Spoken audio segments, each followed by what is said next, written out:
E aí, pessoal, vocês viram o clipe aí mostrando a questão da evolução urbana, o velho e o novo, ao mesmo tempo dentro do território brasileiro, a questão de como os grandes centros urbanos se desenvolveram, né, a população e os fluxos de transporte, as pessoas trabalhando, aquela correria do urbano. E dessa forma, o tema da nossa aula de hoje é o processo urbano brasileiro. Na atualidade, o Brasil apresenta aproximadamente 80% de sua população em áreas urbanas, vivendo em áreas urbanas. E ao mesmo tempo eu vou ter o quê? Eu vou ter uma migração forçada, principalmente a partir da década de 50.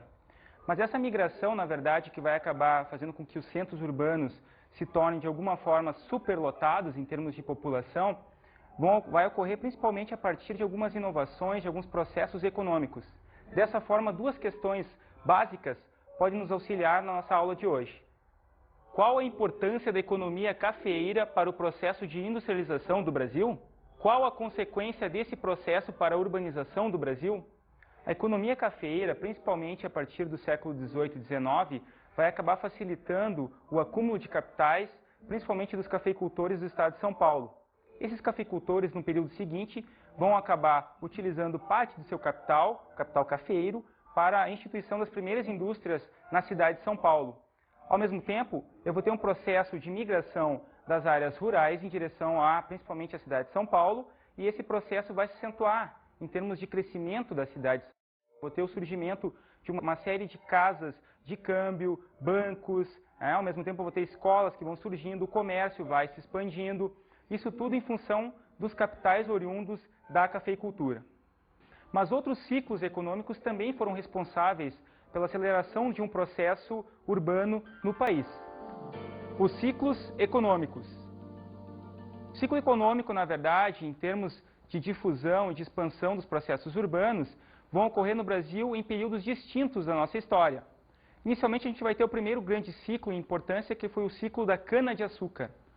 Ao mesmo tempo que eu tenho o desenvolvimento da questão da cana-de-açúcar, da exportação da cana, o Brasil era um grande exportador do açúcar refinado, principalmente para países europeus, que começaram com o hábito da utilização do açúcar nas suas refeições. Eu vou ter um acúmulo de capital na região Nordeste, sobretudo, que vai facilitar, em determinado momento, a questão da expansão urbana, né? Uma expansão que, na verdade, vai ocorrer principalmente na faixa litorânea do Nordeste brasileiro. Outro ciclo importante para a questão urbana no Brasil foi o ciclo do ouro, que ocorreu principalmente aí pelo século XVII e desenvolveu, sobretudo, algumas cidades do estado de Minas Gerais, como Ouro Preto, Mariana, que de alguma forma se desenvolveram a partir da mineração e, ao mesmo tempo, eu vou ter a criação de uma estrutura urbana em função dos capitais relacionados ao ouro.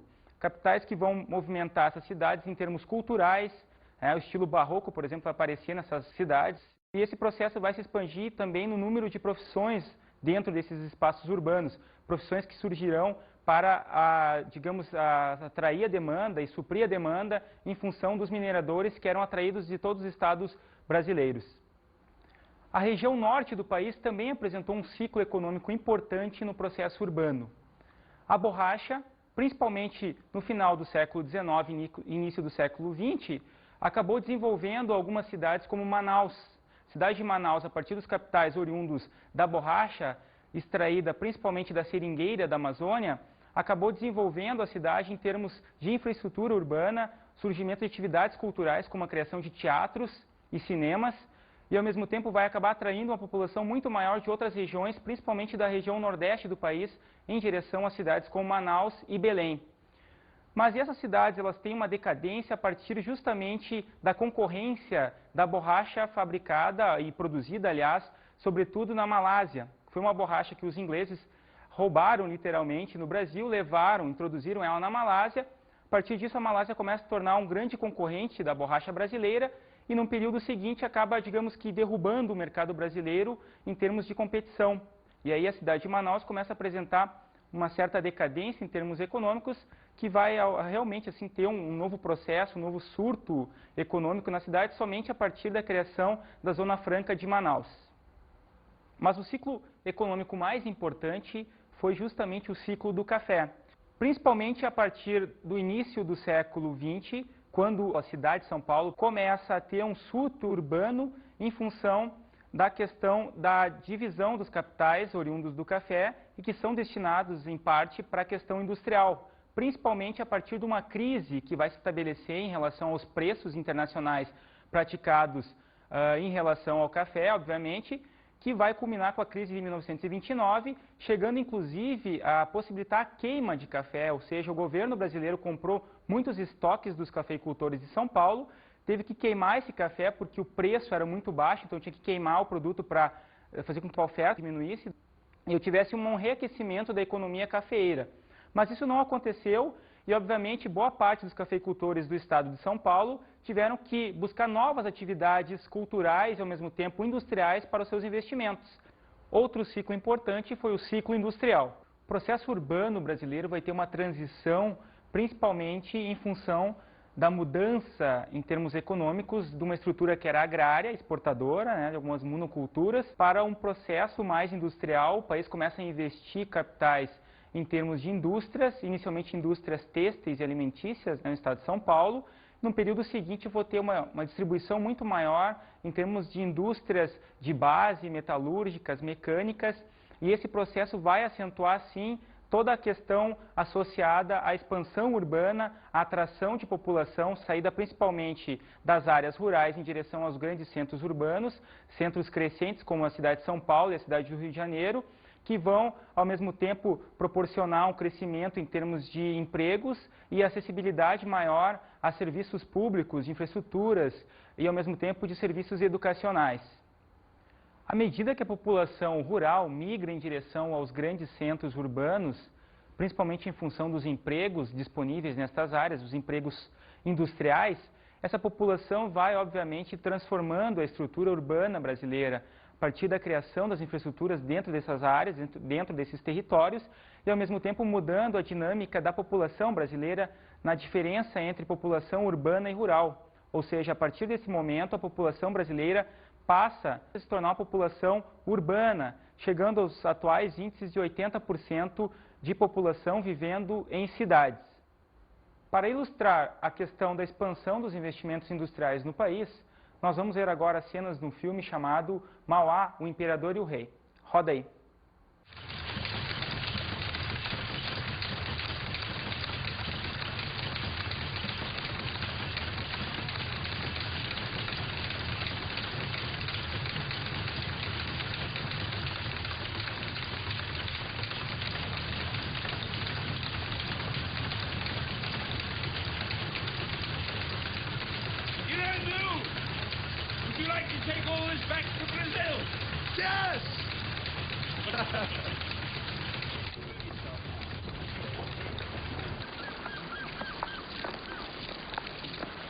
Bom dia.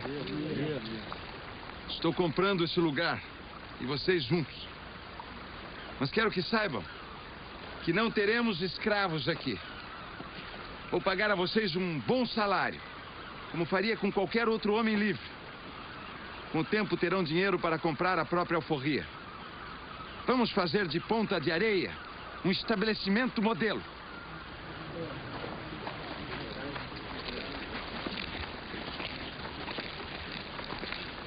Patrão, eu podia pedir um favor?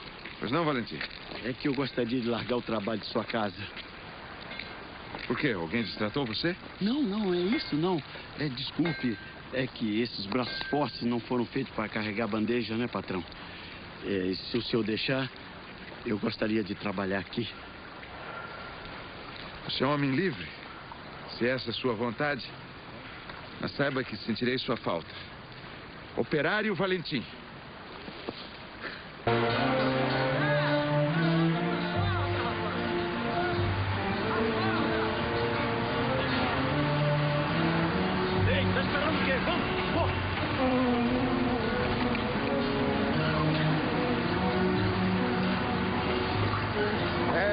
Sirineu não é fácil. Ganha dinheiro até com a guerra lá no sul. Não vejo problema nisso. Alguém tem que construir os navios. Meus amigos, nossos negócios vão indo muito bem. Aqui em Ponta de Areia estamos construindo canhões, canos, engenhos de açúcar movidos a vapor, senhores, a vapor, sem contar os navios. A indústria do ferro é a mãe de todas as outras. Mas não vamos parar por aí. Senhores, eu quero que os senhores sejam os primeiros a saber.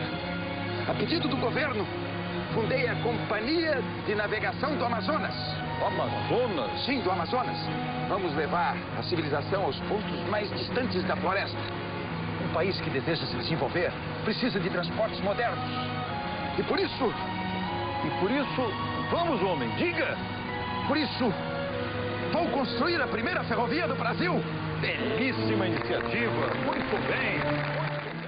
As cenas do filme mostram muito bem a questão de como, a partir dos investimentos de alguns capitalistas, os principais centros urbanos têm uma expansão em termos industriais, a dotação do território em termos de infraestruturas, como a criação de estradas de ferro, um crescimento das cidades, uma expansão das áreas em relação às cidades, surgimento de um grande número de escolas, universidades, que possibilitarão no período seguinte a formação de uma mão de obra muito mais qualificada do que nos períodos anteriores na história brasileira. A gente vai ter ao mesmo tempo em cidades como São Paulo e Rio de Janeiro uma expansão das profissões, a questão da divisão do trabalho no Brasil. Eu vou ter o surgimento de profissões muito mais bem remuneradas e que vão ao mesmo tempo melhorar a qualidade de vida das pessoas, como por exemplo a criação de escolas de medicina. Então a gente vai ter nessas áreas um número muito maior de profissões, de profissionais liberais também que vão surgir. E eu vou ter, obviamente, uma atração muito maior dessa população que sai do campo buscando esses investimentos, buscando novos postos de trabalho e, ao mesmo tempo, procurando uma melhor qualidade de vida nos centros urbanos, possibilitada, sobretudo, a partir dos investimentos associados tanto em termos governamentais, ou seja, o próprio governo incentivando a industrialização e a expansão urbana, e, do outro lado, eu vou ter também os investimentos dos capitalistas, buscando ampliação dos seus lucros, capitalistas que no período anterior eram agrários, ou seja, eles buscavam, a partir de capitais oriundos do café, na cidade de São Paulo, que é o grande exemplo, transferir parte desses capitais para as áreas urbanas, em termos de difusão de novas tecnologias, difusão de novas indústrias, como a indústria têxtil, como eu já havia comentado anteriormente, que vão possibilitar um número maior de empregos. O trabalho no campo é um trabalho que ele não utilizava tanta mão de obra quanto necessária, uma mão de obra que, no caso da cafeicultura, inicialmente era uma mão de obra escrava. No período seguinte, eu vou ter a mão de obra salariada, principalmente de imigrantes italianos, na questão das indústrias têxteis e alimentícias, e essa mão de obra vai ser uma mão de obra que vai superlotar as fábricas. Eu vou ter fábricas com 100, 200, 300 trabalhadores na linha de montagem, né, de uma fábrica têxtil, por exemplo. Isso vai atrair muito mais as populações oriundas das áreas rurais, que buscarão esses empregos, empregos que inicialmente possibilitarão o quê? Possibilitarão uma qualidade de vida até então nunca existente no país. O Brasil era um país que, por ser agrário, não tinha uma qualidade em termos de infraestruturas no seu território. E a partir desses processos industriais, as áreas urbanas vão começar a se desenvolver, tanto que a infraestrutura nos territórios começarão a melhorar, no sentido de que eu vou começar a ter também o surgimento de automóveis no Brasil, né, principalmente a partir das fábricas que aqui vão se instalar no período seguinte, e eu vou ter também, ao mesmo tempo, uma dotação do território das políticas públicas de difusão. As prefeituras, por exemplo, vão começar a pensar na questão do planejamento urbano, ou seja, como é que eu posso transformar a minha cidade numa cidade melhor, numa cidade com qualidade de vida, que busca, sobretudo, incluir as pessoas dentro desse processo associado, muitas vezes, ao processo do capital, ao processo capitalista. Mas, afinal, o Brasil é um país agrário ou industrial? A nossa equipe foi à rua perguntando justamente isso.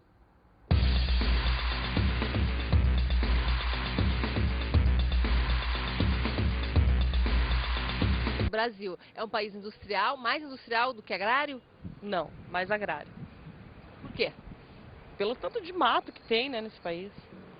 Agrário. Também acho que é agrário. Por quê? Ah, eu não sei, porque não tem muita indústria, tem mais, eu acho que tem mais plantação, eles mexem mais com plantas, assim, tanto os cafezais, né, cana-de-açúcar, todas as plantações que tem, eu acho que é mais agrário. Acho que hoje em dia há um desenvolvimento maior na área industrial, sem dúvida, no Brasil. Ah, eu acho que é industrial, né?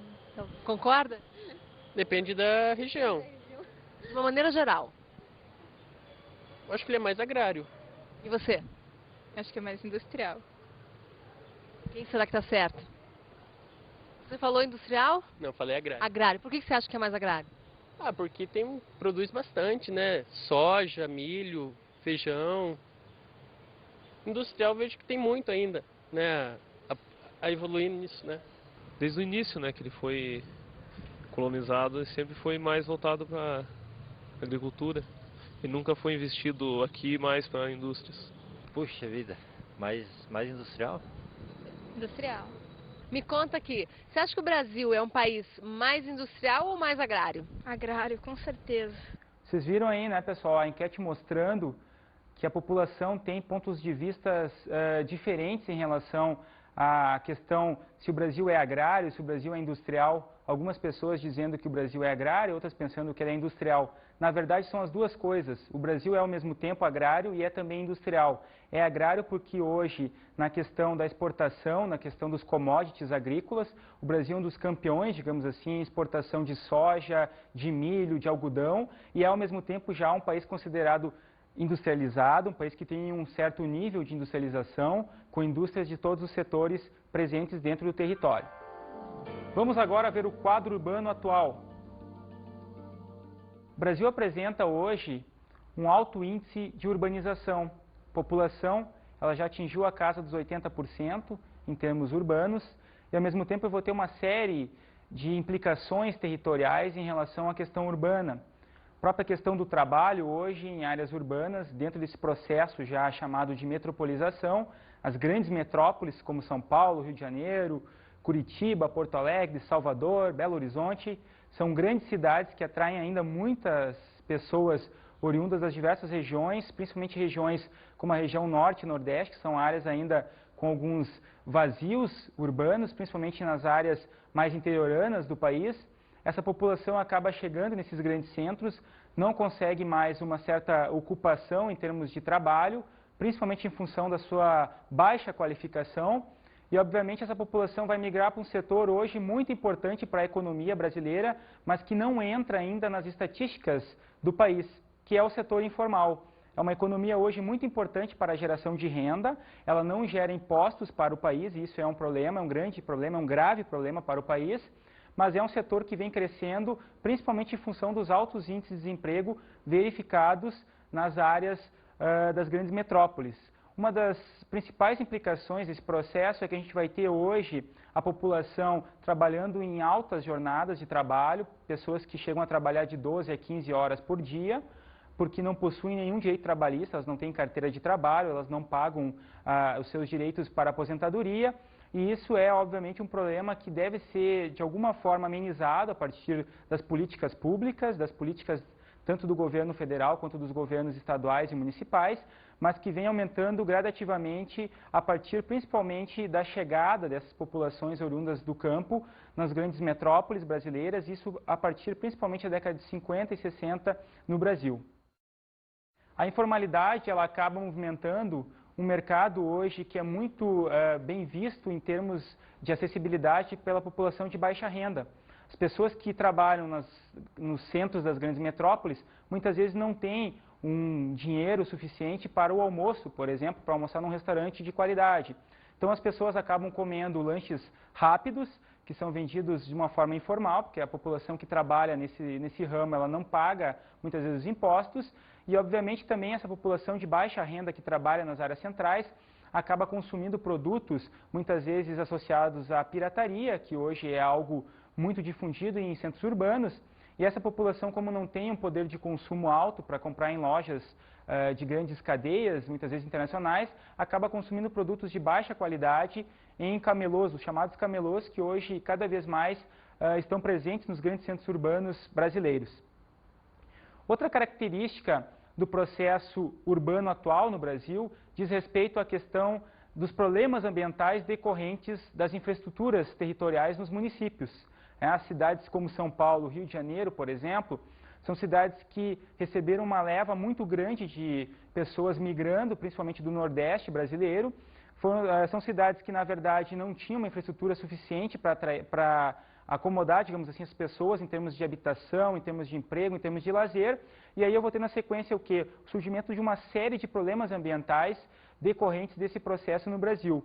Para se ter uma ideia do tipo de problema ambiental hoje muito comum nos grandes centros, a questão da favelização, ela vai começar justamente a se expandir a partir da década de 70, a criação das favelas, na verdade são áreas, o que são favelas, né? São áreas que apresentam a população de baixa renda, vivendo em casebres, muitas vezes, sem nenhuma preocupação arquitetônica, sem nenhum conforto ou um conforto mínimo, e ao mesmo tempo sem nenhum saneamento básico, não tem iluminação pública, ela não chega até ali, porque do ponto de vista do planejamento urbano, as favelas não são consideradas áreas urbanizadas, tanto é que as ruas nas favelas não têm número, não têm nomes, as ruas não possuem nomes, e isso em função do quê? Porque são áreas irregulares, são áreas de invasão, de ocupação irregular, a população acabou habitando naquelas áreas por falta de capital para comprar um terreno em áreas já urbanizadas, essa população chega naquela área, constrói ali a sua moradia irregular, e depois de 10, 15 anos ela não pensa mais em sair. Só que os conflitos hoje existentes, principalmente entre o poder público, entre as prefeituras e entre as pessoas de baixa renda, as pessoas que estão morando naquelas áreas irregulares, é muito grande, né? E aí dá margem para o surgimento de movimentos considerados hoje importantes do ponto de vista urbano, chamados sem-tetos, que são aquelas populações que vêm do campo, não conseguem ocupação, não conseguem emprego, acabam migrando para as favelas e quando são desalojadas, em função desses conflitos entre o poder público e as pessoas que vivem nas favelas, acabam migrando, morando embaixo de viadutos, morando em pontes, enfim, tendo que sobreviver de alguma forma em centros urbanos. Outro problema ambiental importante do ponto de vista da urbanização, da metropolização no Brasil, é a questão do surgimento de uma série de problemas associados à questão do lixo e da poluição. Os grandes cursos d'água hoje nas principais capitais brasileiras, principais metrópoles, estão muito contaminados em função dos dejetos, do esgoto, do lixo que é jogado diariamente nesses rios.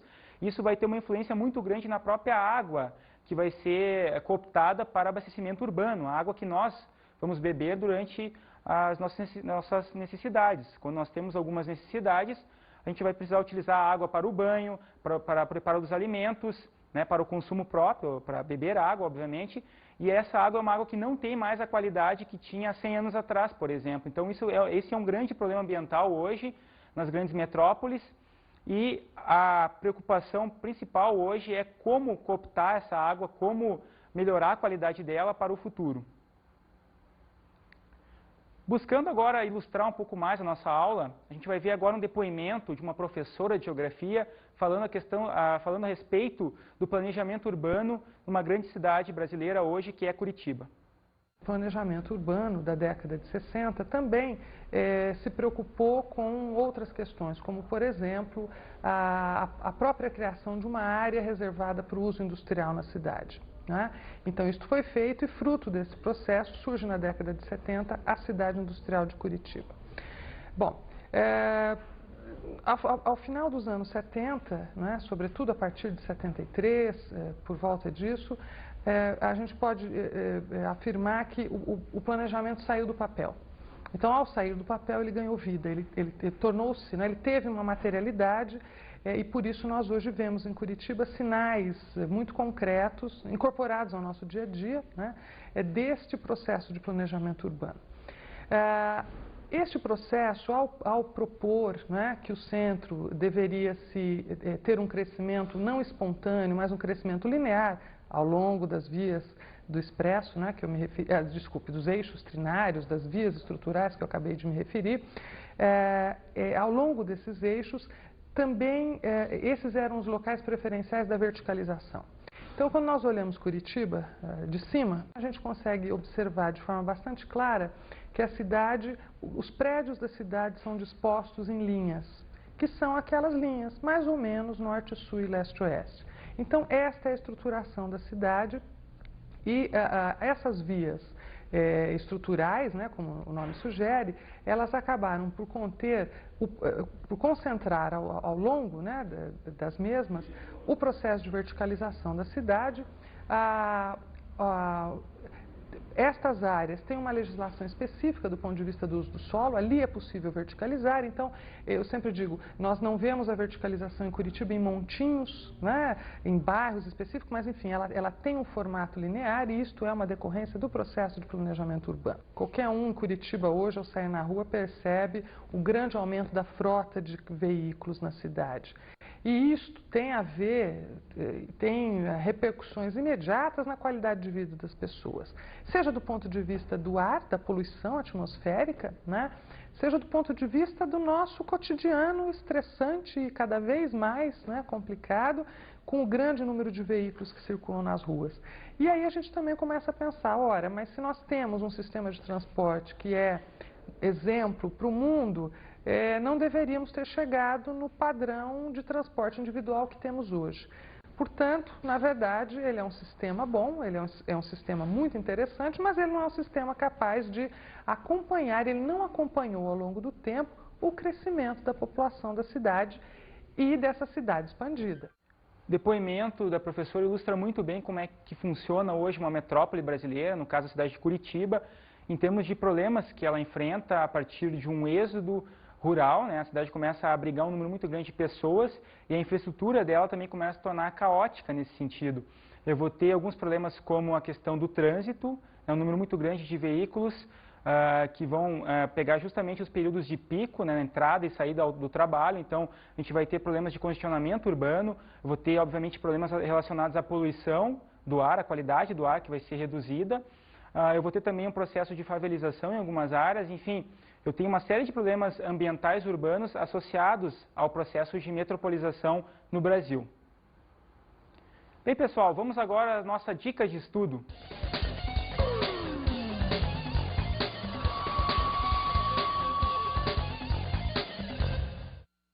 Bem, pessoal, duas dicas de estudo importantes para a questão urbana no Brasil são os filmes, no caso, Mauá, o Imperador e o Rei, que vai mostrar a questão da expansão industrial, inicialmente, que vai auxiliar na questão urbana no Brasil, um filme importante nesse sentido.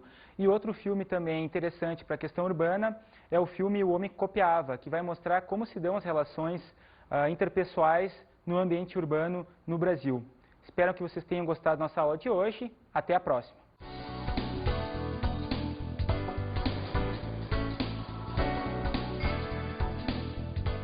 Na aula de hoje aprendemos sobre o processo urbano brasileiro. Processo que começa a ocorrer no Brasil principalmente a partir de capitais oriundos da cafeicultura, incentivando muitas vezes uma indústria inicialmente têxtil e alimentícia, expandindo ao mesmo tempo cidades como a cidade de São Paulo, atraindo mão de obra oriunda do campo e, obviamente, dotando o território de infraestruturas básicas como iluminação, a questão do transporte, a questão dos fluxos de capitais, também o sistema bancário que vai surgir nessas áreas e, obviamente, desenvolvendo o país em termos urbanos e industriais. Bons estudos!